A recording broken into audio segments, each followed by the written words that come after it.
Hello, good morning. This is Rihanna Basor for Creating a One-Woman Show, the Emily Dickinson Project, day 30, my friends.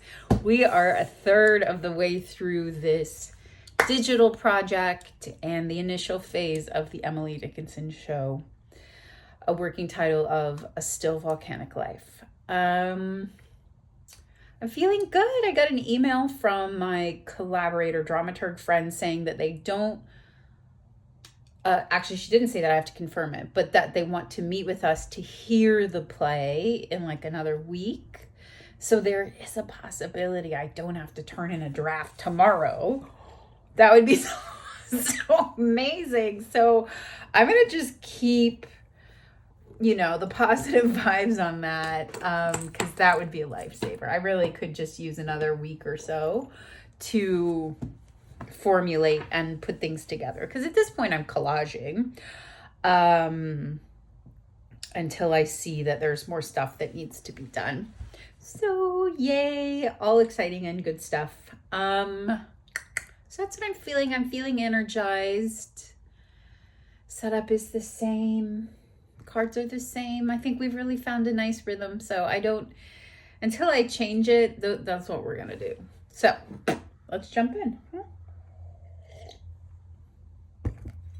It's interesting though. I think today might be the last day with our giant candle. So that's interesting. There are more giant candles for sure.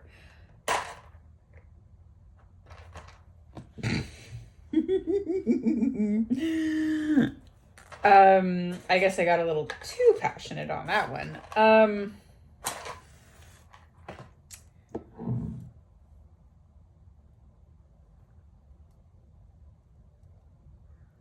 I bought this for a writing container to be my writing candle, and I'm still working away on those books. The writing candle is on its last few days. I think it would be cool if its last one was tomorrow, the final writing day, although now it isn't, and I think it's going to be today for this candle. I do have a few other little baby candles over here. So, if we have an interim writing candle until I find the right next giant candle, so be it. You know what I'm saying? C'est la vie, as they say. Okay.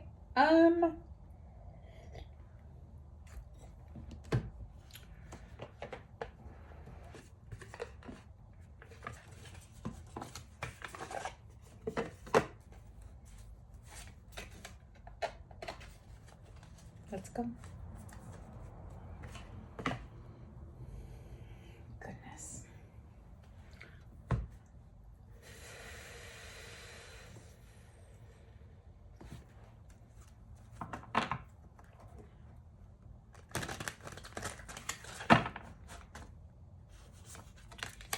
Upside down transformation.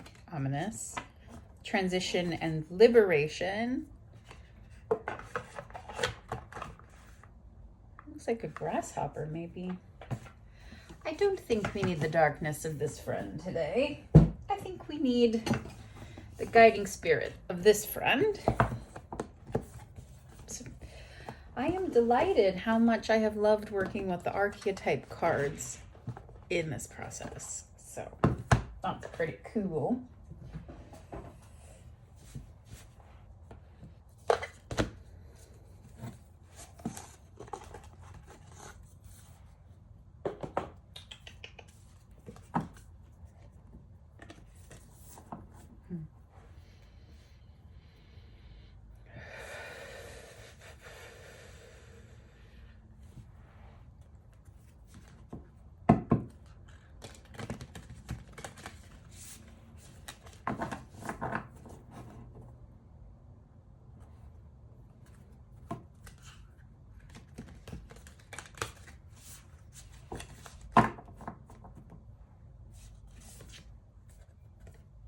The Starborn. Look how beautiful that one is. I don't know that I've ever seen it before. Number 3. I like that one. Makes my heart happy.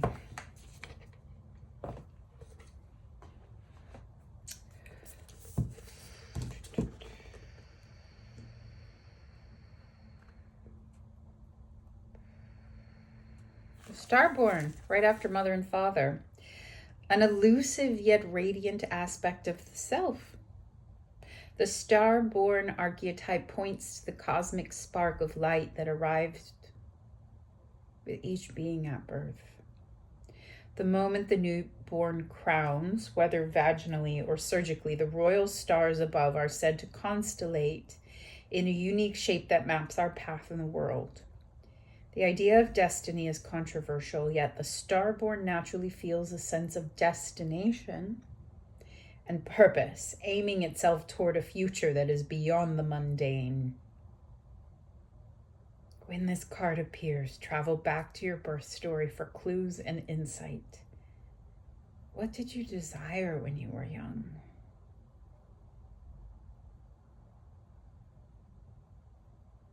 Practice seeing your life from a mythic point of view rather than as a series of logistics.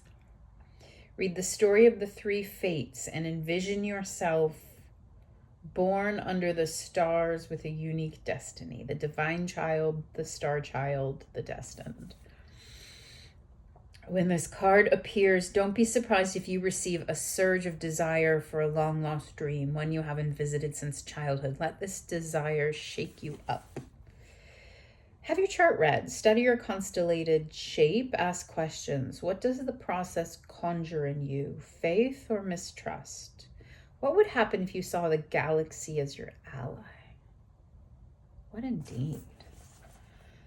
When light, a light, trusting, vibrant, aimed, when dark, feeling of misalignment, loss of longing. Go deeper. Tripping Over Joy by Hafez, Shakespeare's Star-Crossed Lovers. Well, that's Romeo and Juliet. I mean, doesn't name them though. I don't think anybody else is called a star-crossed lover in Shakespeare. There's not really some tragic love, but not quite like that.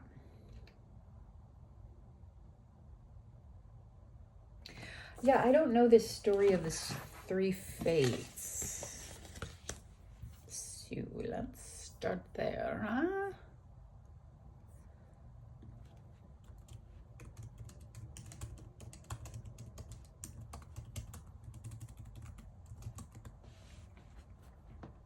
Oh, it's the Greek fates. Goddesses who controlled destiny, the spinner, the allotter, and the inflexible. Spinning, measuring, and cutting the thread of life for mortals and gods, determining birth, life, and death. A role even Zeus couldn't override.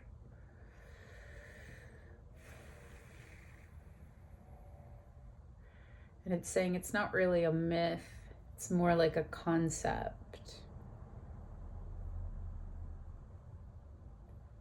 Morai, they're called Morai.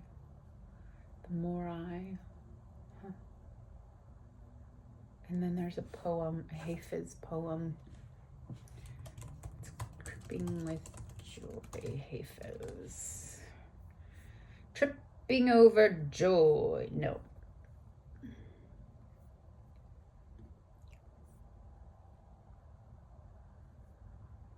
What is the difference between your experience of existence and that of a saint? The saint knows that the spiritual path is a sublime chess game with God. I spent all morning playing chess games on my phone. That's whew. And that the beloved has just made such a fantastic move that the saint is now continually tripping over joy and bursting out in laughter and saying, I surrender. Whereas, my dear, I am afraid you still think you have 1,000 serious moves. That's a great poem. Holy cow, that's a great poem.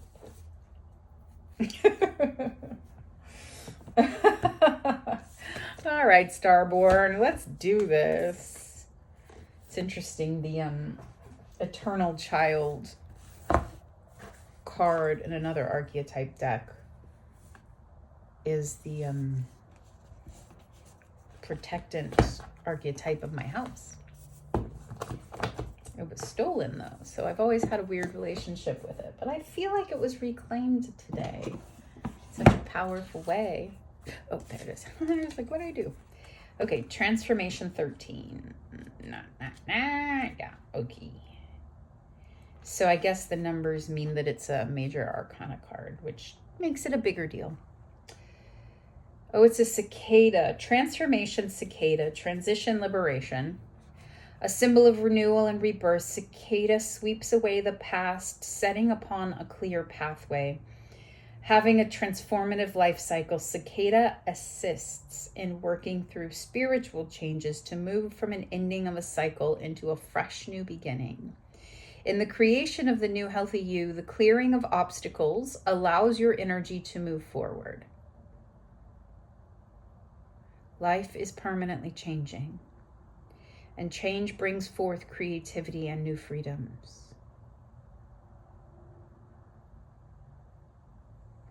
One of my coaches was talking to me about projects I felt I had abandoned.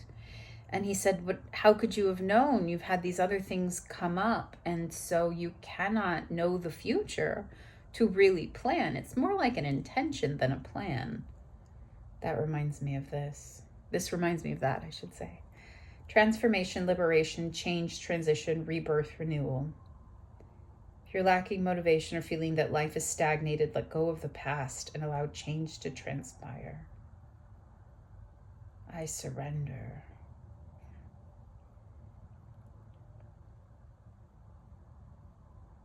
Stagnation, lethargy, indecision, destruction.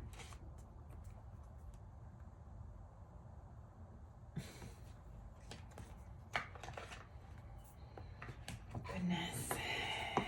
These cards don't play, my friends. Let's see what Emily has for us today.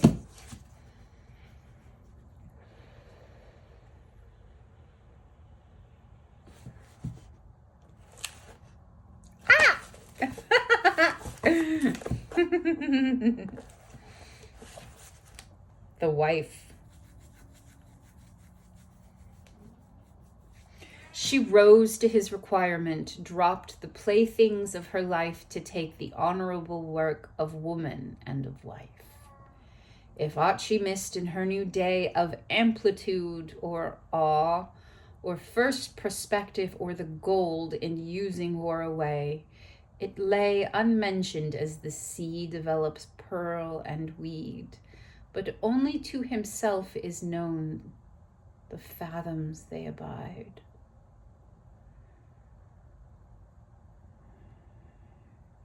She missed in her.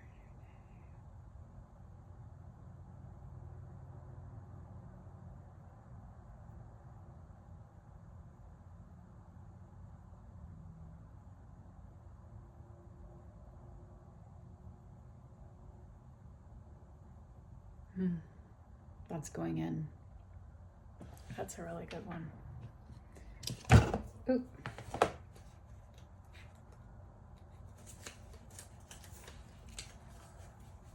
There's also one here.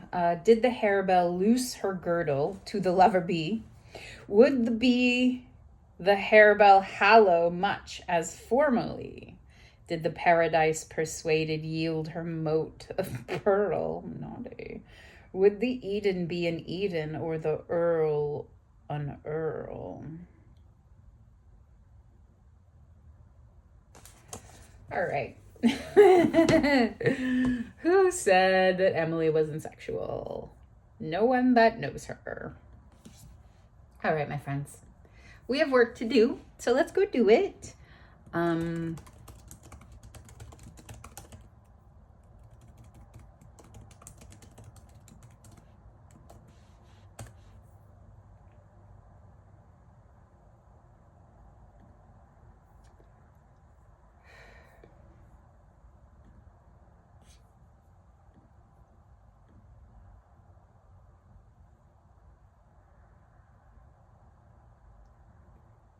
I have 6 today and tomorrow, probably. Still a good time.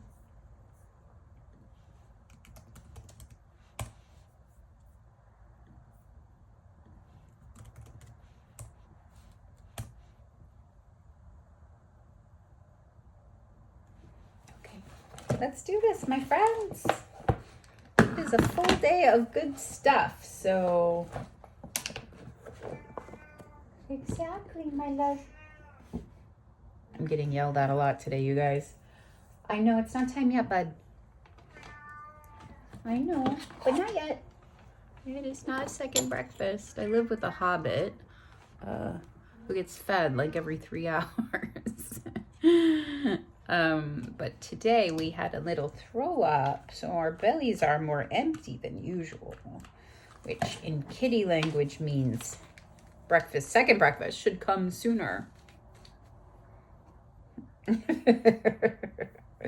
Oh no, my friends, oh no.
That's weird.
a little over time today, but not bad. A couple minutes.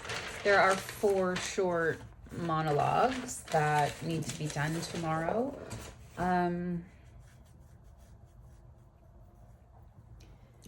You know, the mind is such a funny thing. I was noticing last night after a really lovely day of like life stuff. Oop, I forget, I have to turn the music off and then talk to you.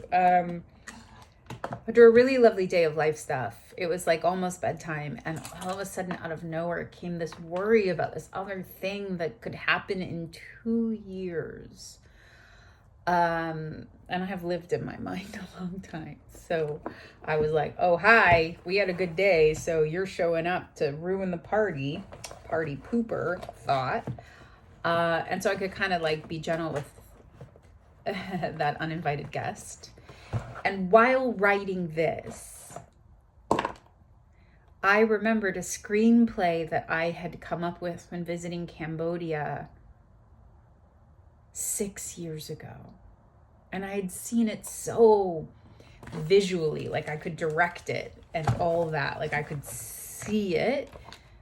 And I never sat down to write it. And here I am, almost at the finish line of my first draft of my first play about Emily. And my mind is like, what about this other thing that you didn't do, that you haven't finished, you haven't even started?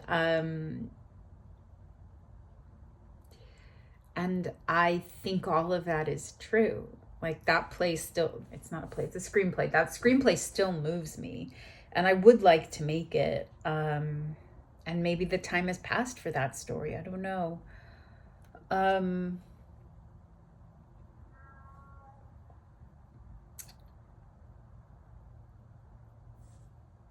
Yeah, I don't know. But like I can work on that next. I need to work on this now. And the mind is so tricky, the way that it distracts us when we're in our groove, feeling good, on purpose, in alignment. Very interesting.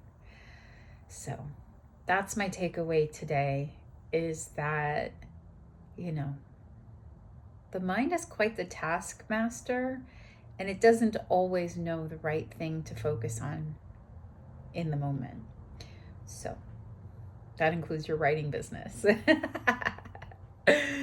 If you have a project that you're focusing on in the moment, I would love to hear about it. Please post it in the comments below. If you'd like updates on this project or whatever else I'm up to, please visit my website, Ms_Understood_Media, MIZ_Understood_Media.com. All right, my friends, one more day. Oh. I'm excited. I'll see you then.